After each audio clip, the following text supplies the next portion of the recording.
Bon, alors, il y a eu la réunion municipale, hein, donc ça a été assez mouvementé. Donc, vous avez réfléchi, vous avez fait des choix. Est-ce que vous pouvez nous expliquer donc ce que vous avez décidé de faire? Alors, on peut donner la parole, par exemple, d'abord aux agriculteurs. Qu'est-ce que vous faites en prévision du prochain tour? Donc moi j'ai décidé d'installer une PPAM sur mon exploitation en maraîchage pour limiter ma consommation en eau. Ouais.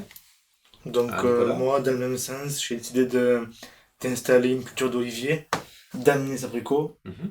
pour ainsi faire sorte que ce problème soit réglé. Ouais.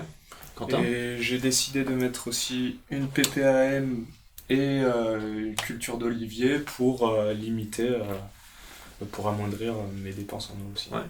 Moi, j'ai décidé d'installer dans ma culture de pêcher une culture d'olivier pour limiter la consommation d'eau. D'accord. Donc, en fait, des plantes aromatiques et médicinales Mhm. et des oliviers qui consomment moins d'eau que le maraîchage ou les vergers, habituellement. Hein. Très bien. Alors, peut-être on peut continuer par qui? Peut-être les habitants. Alors, qu'est-ce que vous avez décidé, vous? Alors nous on a décidé de mettre en place des jardins secs pour limiter la consommation en eau aussi dans le forage. Et on a mis en place des citernes d'eau généralisées pour tous les habitants. D'accord, entendu. Donc là, effectivement, Donc, ça peut faire des économies sur la nappe parce que vous alliez chercher de l'eau, notamment dans la nappe. Ouais. Alors, je crois que gestionnaire de canal, vous faites quelque chose de particulier? Oui, j'ai décidé de faire une surveillance du canal et si ça descend trop bas dans les nappes phréatiques, on prévient les habitants et les agriculteurs. Ah, d'accord. Donc, vous avez mis en place un système de surveillance de la nappe phréatique. Ça va servir à quoi, en fait?